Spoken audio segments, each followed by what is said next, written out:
BPT MLT anaesthesia cardiology radiology course ఏదైనా solution ఒకటే Aurora university Uppal Hyderabad.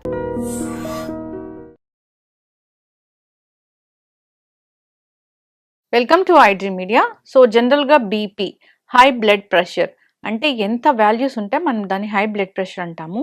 ఎందుకు చాలా మందిలో ఈ బ్లడ్ ప్రెషర్ అనేది ఉంది, సో ఇది ఎప్పుడు డేంజరు, కాంప్లికేషన్స్ ఏమొస్తాయి హై బ్లడ్ ప్రెషర్ ఉంటే, సో మందులతో మనం దీన్ని పూర్తిగా తగ్గించుకోవచ్చా, పూర్తి వివరాలు తెలుసుకుందాం. మనతో పాటు ప్రముఖ న్యూరో సర్జన్ డాక్టర్ శ్రీనివాస్ ముక్కామలా ఉన్నారు ఫ్రమ్ మెడికవర్ హాస్పిటల్ చందానగర్.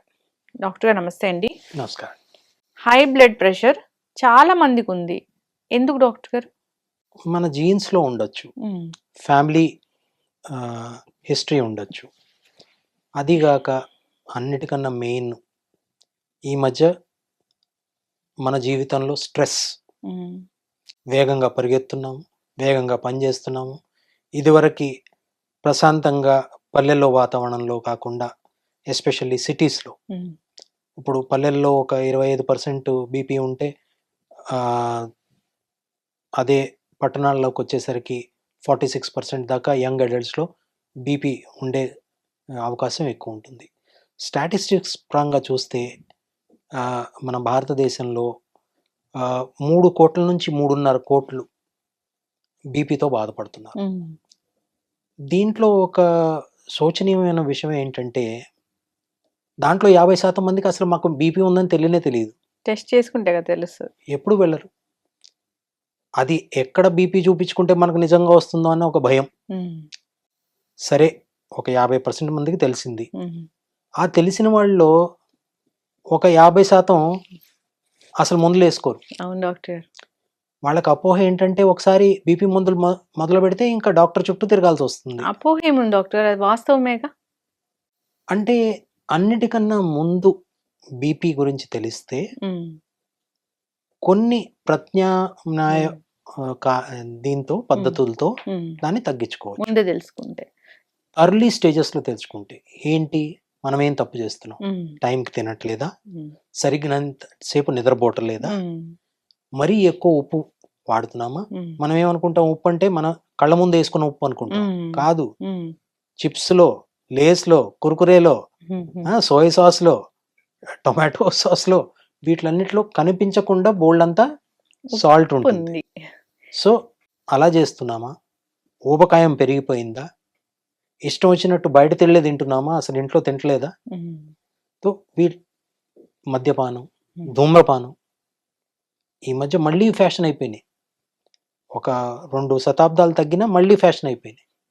ఇవన్నీ ఆ సెకండరీ కారాలు మనం తగ్గించుకుంటే, ప్లస్ మన జీవన శైలిలో యోగా, మెడిటేషన్ లాంటివి యాడ్ చేస్తే డెఫినెట్గా ఎర్లీ స్టేజెస్లో బీపీ కంట్రోల్ చేయొచ్చు. డాక్టర్ గారు, అసలు హై బ్లడ్ ప్రెషర్ అంటే ఎంత ఉంటాయి అది మనం అంటాము వాల్యూస్? అమెరికన్ కార్డియాలజీ అసోసియేషన్ రెగ్యులర్గా గైడ్ లైన్స్ తీస్తూ ఉంటుంది.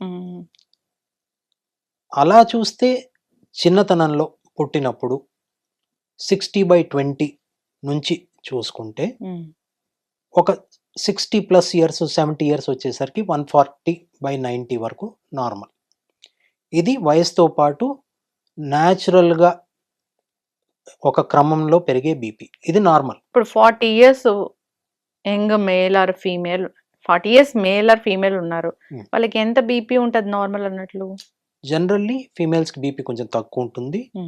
అమెరికన్ కార్డియాలజీ అసోసియేషన్ ప్రకారం నార్మల్ బీపీ 120/80 కన్నా తక్కువ ఉండాలి. ఇది 0 అనుకుందాం. ఆ తర్వాత స్టెప్ 1, స్టెప్ 2.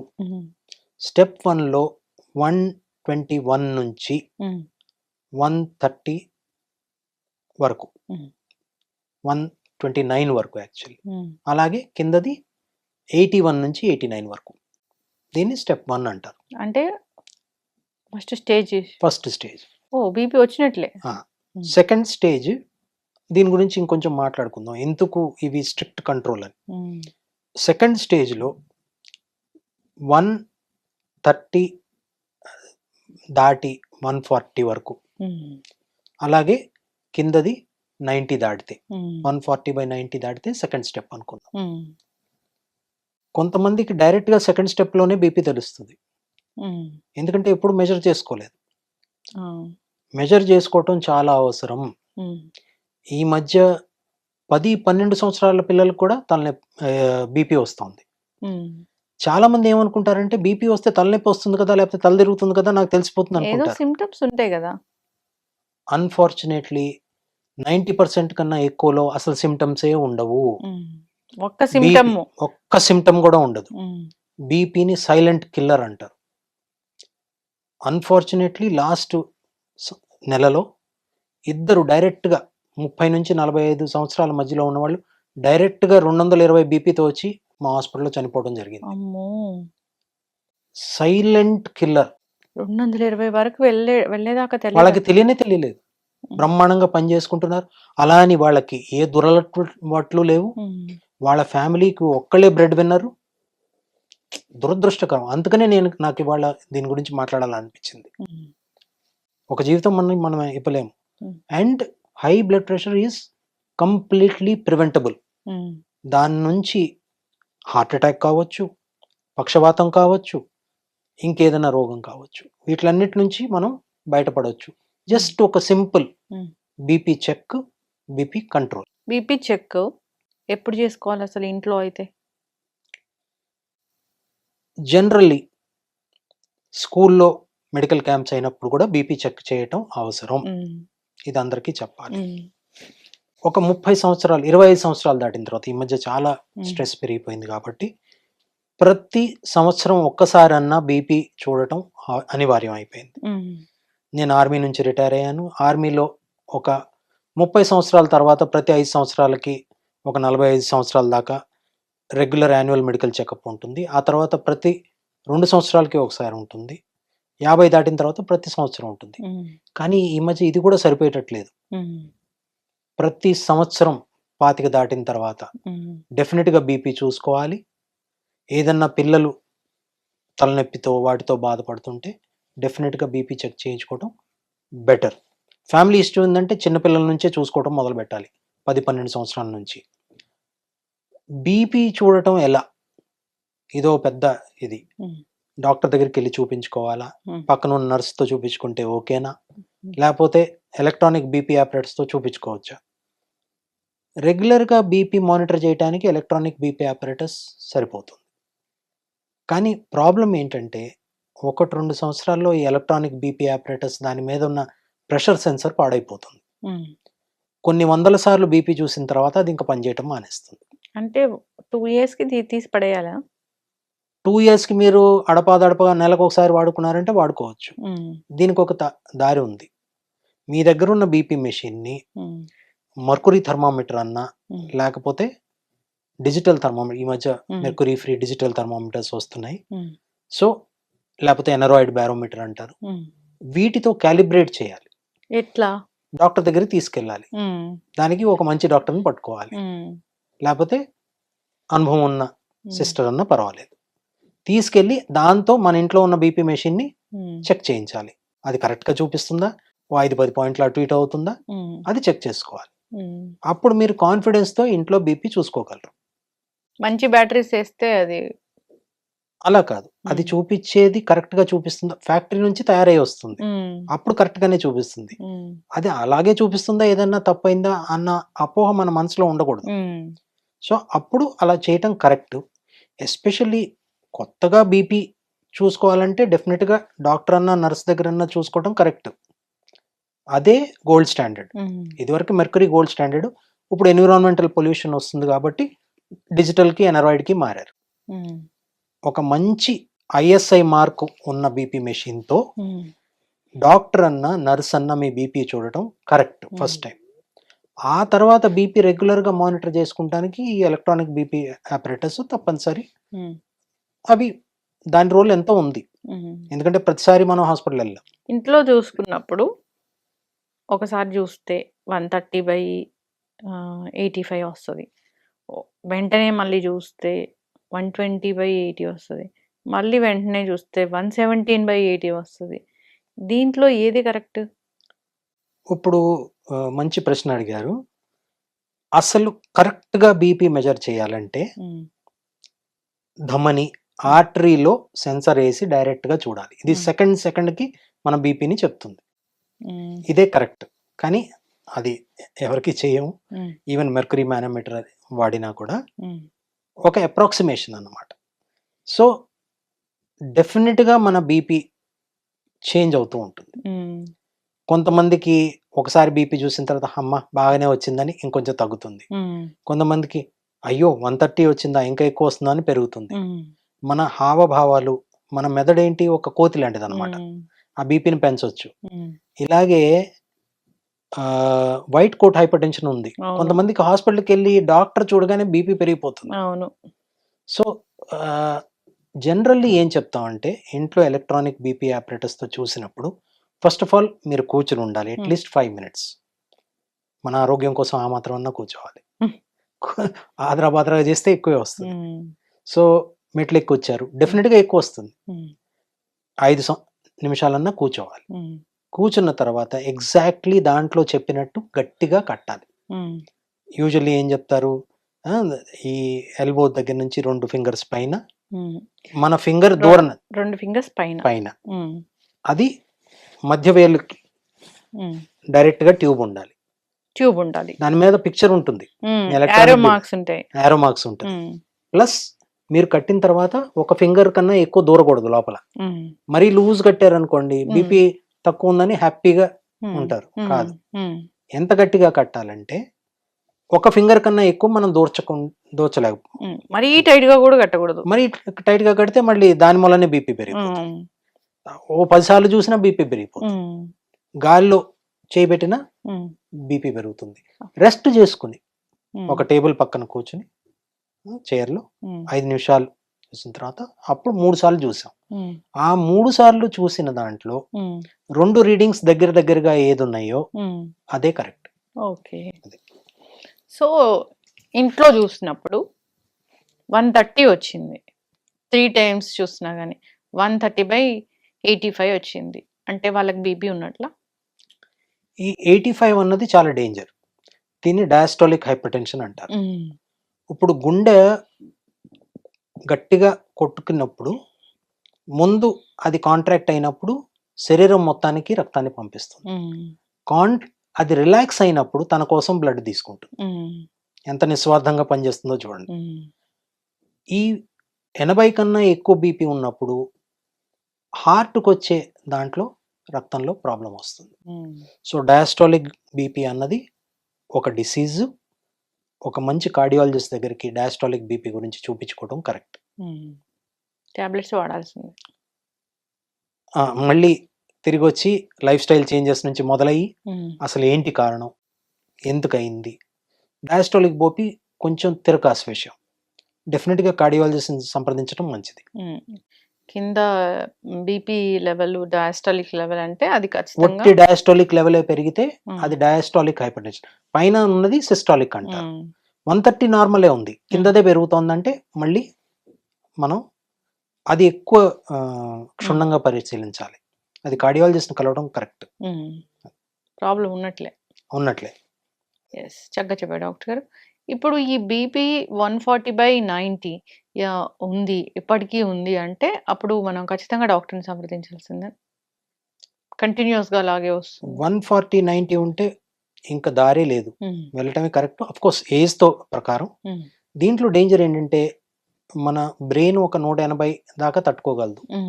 180 సిస్టాలిక్ కన్నా ఎక్కువైంది అనుకోండి తలలో బ్లాస్ట్ అయ్యే అవకాశం ఉంది, లేకపోతే పక్షవాతం వచ్చే అవకాశం. చాలా మంది అనుకుంటారు బీపీ ఎక్కువైతే ఊరినే బ్లాస్ట్ అవుతుంది అనుకుంటారు. కాదు, ఈవెన్ రక్త గడ్డగట్టి పాడయ్యే రోగాలు కూడా వస్తాయి. ఇస్కిమిక్ స్ట్రోక్ కూడా వస్తుంది. 180, 160 అసలు దాటకూడదు, 140 దాటకూడదు. 130/80 ఉంటే మంచిది. 130/80 ఉంటే మంచిది. ఓకే అనుకోవాలి. ఇంకా అంతకన్నా తక్కువ ఉన్నా మంచిది.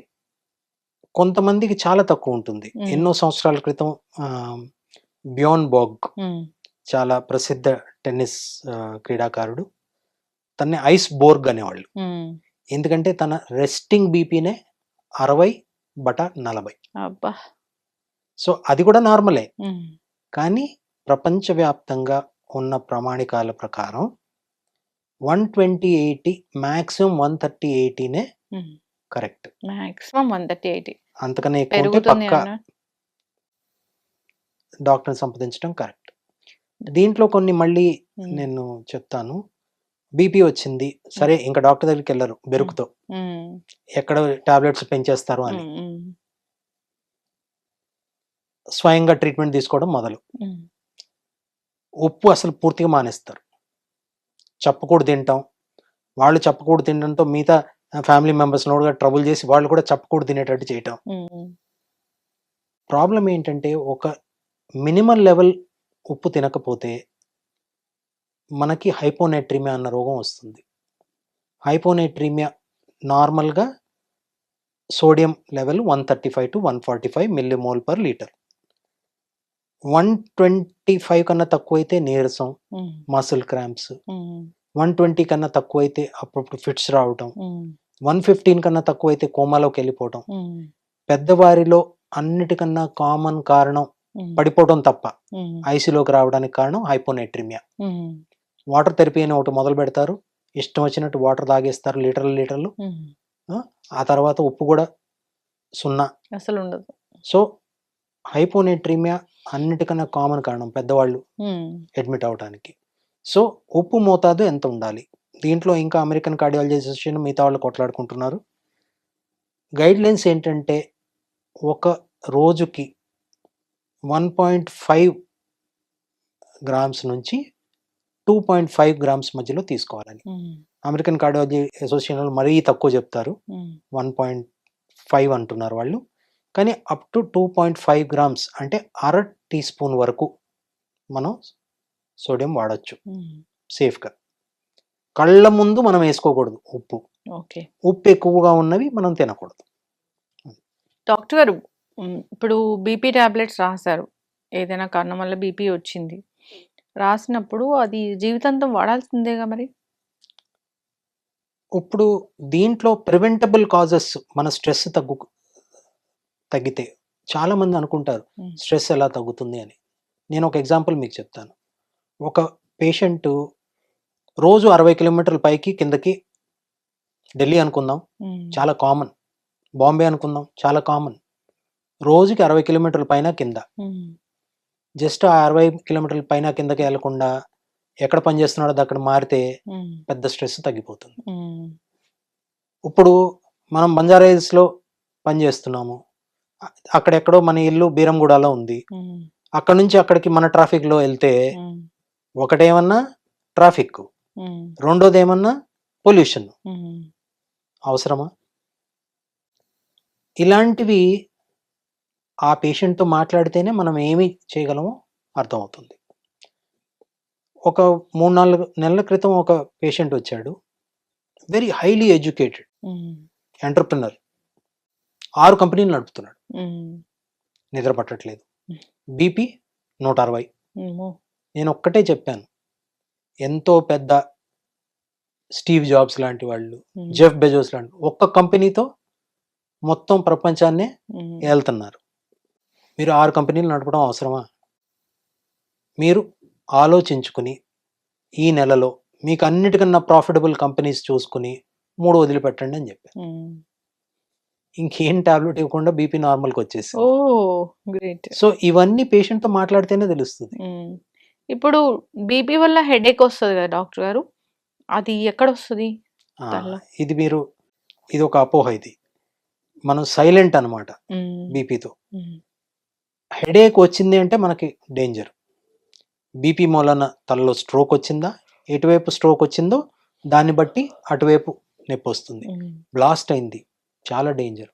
10-15% స్ట్రోక్లో తలలో ఉన్న రక్తనాళాలు బ్లాస్ట్ అవుతాయి.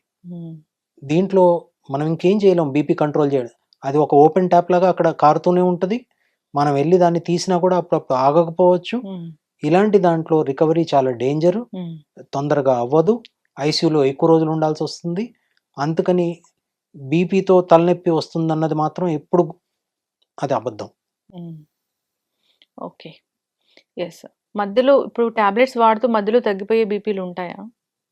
జనరల్లీ మధ్య వయస్కుల్లో ఆర్టరీకి ఎండ్లో ఆర్టీరియోల్స్ అంటారు, దానికి ఉన్న మాంసం గట్టిగా బిగుసుకోవటం వలన సిస్టమిక్ హైపర్ టెన్షన్ వస్తుంది.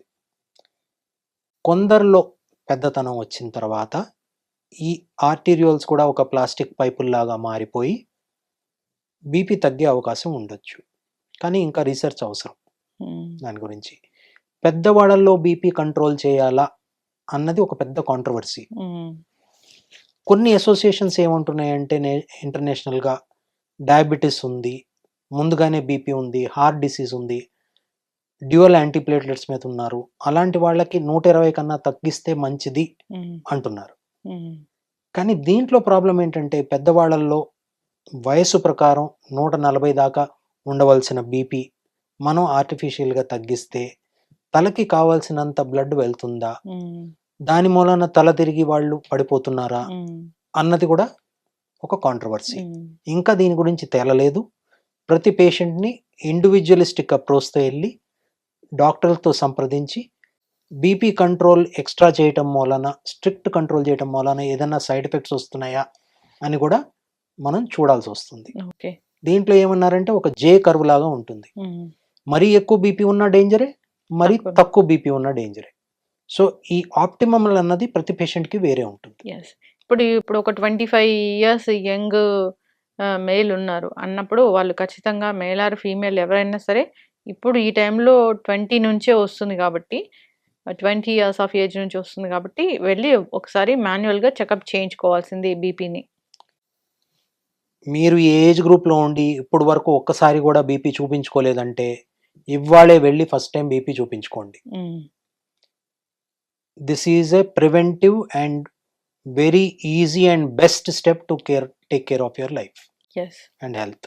ఇంట్లో చెక్ చేసుకోవచ్చు ఫస్ట్ టైం కూడా. మన పెద్దవాళ్ళ దగ్గర బీపీ మెషిన్ ఉందంటే మనం కూడా చెక్ చేసుకోవచ్చు. డౌట్ వస్తే అప్పుడు డాక్టర్ దగ్గరికి వెళ్ళేది. ఇప్పుడు ఫస్ట్ టైం చెక్ చేసుకుంటున్నారు. బీపీ మెషిన్లో ఎంత వస్తే అది నార్మల్ అన్నట్లు? 120/80 అంతే. అంతకన్నా తక్కువ వస్తే హ్యాపీ. 130 ఉంటే అప్పుడు బీపీలా కన్సిడర్ చేసి వెళ్ళాల్సింది. చక్కటి ఇన్ఫర్మేషన్ డాక్టర్ గారు బీపీ గురించి. మనం ఇంకా చాలా ఇన్ఫర్మేషన్ అనేది దీని గురించి షేర్ చేద్దాము. నెక్స్ట్ ఎపిసోడ్ చేద్దాము, ఒక మంచి పాడ్కాస్ట్ చేద్దాము బీపీ గురించి, వాటి టాబ్లెట్స్ గురించి, సైడ్ ఎఫెక్ట్స్, సో ఆపేయొచ్చా, కంటిన్యూ చేయాలా, ఇలాంటి వాటి గురించి అన్నీ చేద్దాం డాక్టర్ గారు. చాలా చక్కటి ఇన్ఫర్మేషన్ ఉంది. ధన్యవాదాలు. And for more videos, Please subscribe to iDream. Please subscribe to iDream. Please subscribe iDream. And please subscribe to iDream. For more videos, subscribe to iDream. please like, share and subscribe to the channel. Congratulations, iDream. Subscribe to iDream. Subscribe to iDream. So subscribe to iDream Media. iDream ki iDream team andarki huge congratulations. Please subscribe iDream Media. Please subscribe to iDream. Subscribe iDream. Please subscribe to iDream. iDream అంటే నా కళల channel subscribe చేసుకున్న నోరు తిరుగుతలేదు, మీరైతే గంట గుర్తు కొట్టండి. For more such videos, please subscribe to iDream. Subscribe to iDream. Please subscribe to iDream. Please subscribe iDream Media. Please do subscribe to iDream. Please subscribe to iDream Media. For best entertainment and information, please subscribe iDream. And don't forget to subscribe to iDream.